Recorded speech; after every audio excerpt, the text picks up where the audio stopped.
Ada anggapan negatif tentang orang introvert. Orang introvert dianggap nggak asik dan nggak suka bersosialisasi. Well, ini salah banget. Para introvert memang nggak suka jadi pusat perhatian kalau masuk ke ruangan penuh orang.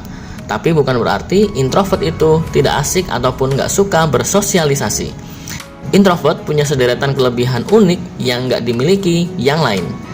Introvert itu bahan obrolannya dalam dan penuh makna. Introvert tidak suka basa-basi atau berbicara yang tidak penting. Nah, karena mereka tidak terlalu suka obrolan yang nggak penting seperti ini, orang introvert sering dikira tidak suka bersosialisasi, padahal sebenarnya tidak seperti itu. Introvert sebenarnya senang ngobrol kalau topiknya itu dalam dan penuh makna. Introvert itu seorang pendengar terbaik yang bisa bikin kamu merasa nyaman membicarakan apa yang kamu pikirkan.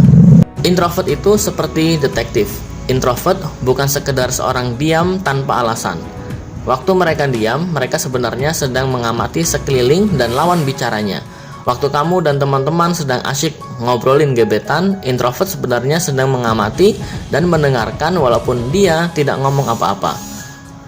Introvert itu teman pertama kamu yang sadar kamu baru potong rambut lebih pendek 1 cm dari biasanya, atau tahu kalau kamu baru ganti warna pot bunga di ruang tamu kamu.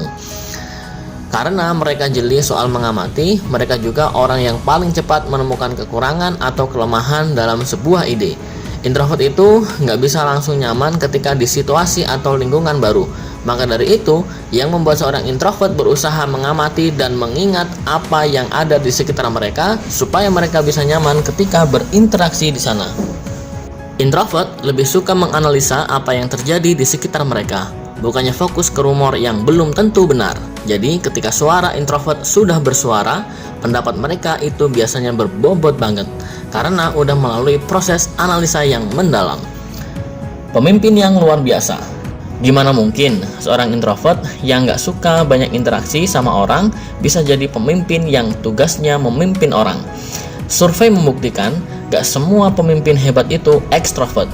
Banyak orang introvert jadi tokoh terkenal, bahkan pengusaha terkaya seperti Bill Gates dan Mark Zuckerberg. Oleh karena itu, introvert dan ekstrovert itu beda gaya.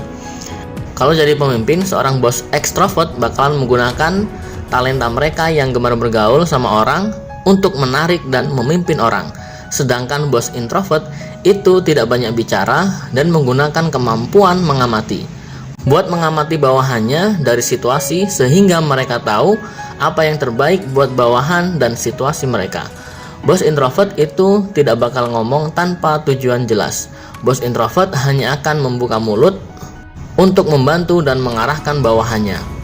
Orang introvert itu pikirannya selalu berkelana, memikirkan banyak hal, dan kalau introvert jadi bos, dia akan membayangkan dan menganalisa situasi-situasi terburuk yang mungkin saja terjadi di perusahaannya. Dan mereka sudah mempersiapkan solusi andaikan itu benaran terjadi. Jadi, kamu bisa percaya sama seorang introvert kalau situasi terburuk itu sampai benar-benar terjadi. Introvert itu teman yang paling asik buat kamu ajak curhat. Kalau teman mereka sudah curhat, mereka bakalan menghargai dan mendengarkan dengan baik. Seperti sudah dikatakan, introvert nggak terlalu suka ngobrolin yang nggak jelas. Jadi kalau kamu nggak muter-muter dan langsung ke inti permasalahan, dia bakalan mendengarkan dan memberikan solusi untuk kamu. Introvert sensitif terhadap hal-hal menyakitkan dan bikin sedih, baik yang terjadi ke dirinya maupun orang lain. Seorang introvert bisa tahu kalau kamu itu lagi down ataupun kalau kamu lagi banyak masalah dan perlu teman untuk curhat. Kalau ada teman introvert yang nanya keadaan kamu nggak perlu pura-pura basa-basi dengan berkata, "Saya baik-baik saja kok." Kamu bisa cerita ke orang introvert karena seorang introvert itu teman yang paling ngerti dan suportif di saat kamu lagi ada masalah. Dia bisa memberikan solusi yang bijak. Selain pendengar yang baik, introvert itu juga jago memberikan masukan atau nasihat. Orang introvert itu pintar membaca situasi orang lain. Karena saking perhatiannya, mereka bisa membantu kamu mensortir apa sebenarnya masalah kamu, apa yang kamu rasain waktu kamu lagi benar-benar bingung, dan bisa memberikan solusi yang positif. Jadi, itulah kelebihan-kelebihan yang dimiliki seorang introvert yang tidak dimiliki ekstrovert. Mudah-mudahan info kali ini bermanfaat ya. Terima kasih.